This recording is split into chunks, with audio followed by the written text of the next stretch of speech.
안녕하세요. 나도 아는 증여세 6번째 시간입니다. 지난 시간에 사전증여에 대해서 이야기를 나눴었는데 오늘 그 이야기를 조금 더 덧붙여서 이야기해 보려고 합니다.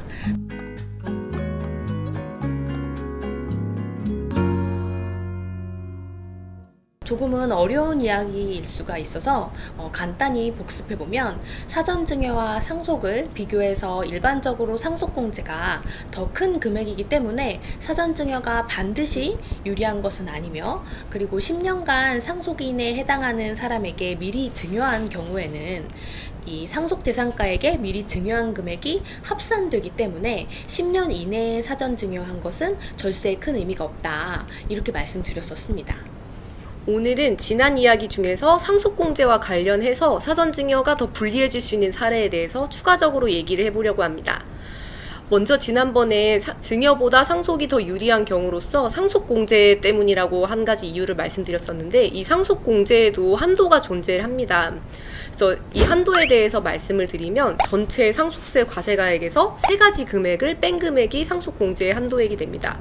먼저 첫 번째로는 상속인이 아닌 자한테 유증을 한 재산을 빼주고, 두 번째로는 상속인이 상속을 만약에 포기하게 돼서 그 다음 순위의 상속인에게 넘어가게 되면 그 재산도 차감하게 됩니다. 그리고 세 번째로 오늘 저희가 드릴 얘기와 관련이 있는 내용인데, 상속세 과세가액에 합산되는 사전증여 재산가액, 요 금액도 전체 상속세 한도를 계산할 때 차감되는 금액에 들어가게 됩니다. 그러면 이제 대체 뭐가 불리해지지? 라고 생각을 해보면 저희가 간단한 사례랑 같이 한번 풀어보도록 하겠습니다. 피상속인이 사망하면서 총 15억 원의 재산이 있었고, 이 중 10억은 배우자와 자녀에게 각각 6억, 4억 원씩 사전증여를 하고 남은 재산은 5억 원이 있었습니다. 그런 경우에 사전증여를 하는 경우 먼저 증여세를 계산해보면 배우자의 증여재산 공제가 6억 원이니까 증여세는 0원, 그리고 자녀의 경우에는 4억 원에서 0.5억 원을 제하고 계산하면 6천만 원의 증여세가 나옵니다.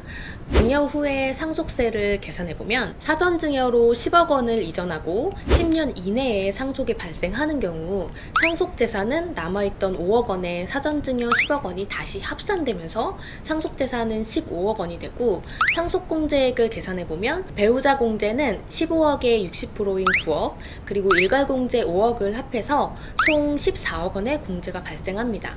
많이 공제가 되는 것 같죠? 하지만 다 공제받을 수 있을까요? 처음 말씀드린 산식에 따르면 3가지 제한은 산식이 있었죠.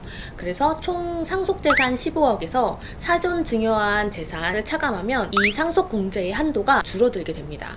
결국 세율 곱하고 미리 낸 증여세를 빼주면, 근데 아까 배우자 상속공제 계산할 때 전체 상속세 재산가액 15억에서 60%를 곱해서 9억이라고 말씀하셨는데, 이 60%는 어떻게 계산이 되나요?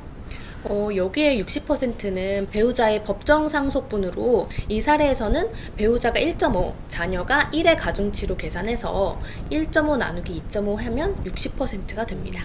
그럼 사전증여를 안 한 경우에는 어떻게 될까요? 만약에 사전증여를 하지 않으면 이제 사전에 증여가 없었으니까 증여세는 발생하지 않고요. 나중에 이제 상속이 시작됐을 때 총 재산 15억 원에 대한 상속세를 계산하게 됩니다. 그럼 아까 사례랑 동일하게 배우자 공제 같은 경우에는 전체 15억 원에서 배우자 법정 상속 비율인 60%를 곱해서 9억 원이 나오고, 일괄공제 5억 원 해서 총 14억 원의 공제는 똑같이 계산이 됩니다. 그런데 이 사례에서는 그 상속공제 한도를 계산할 때 차감해주는 사전 증여재산가액이 없기 때문에 14억 원 공제액이 전부 인정이 되게 되고요. 그러면 상속재산 15억 원에서 14억 원이 전부 빠지기 때문에 결국은 상속세 계산을 할 때 1억 원에 대한 세금만 발생하게 됩니다. 그래서 1,000만 원 정도의 상속세가 나오겠죠. 저희는 이렇게 아주 단순한 사례이긴 하지만 상속공제 한도에 따라서 상속세가 아주 크게 달라지기 때문에 사전증여 활용 시에는 꼭 이 부분을 유의하셔야 합니다.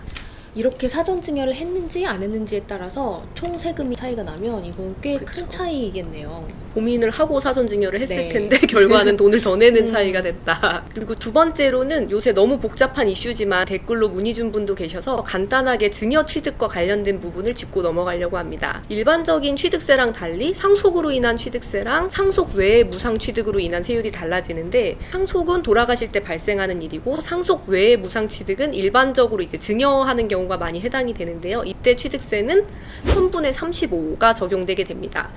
근데 요새 주택 증여 많이 하시잖아요. 주택 경우에는 최근에 개정세법으로 인해서 취득세가 12%다 이런 얘기를 많이 들어보셨을 것 같습니다.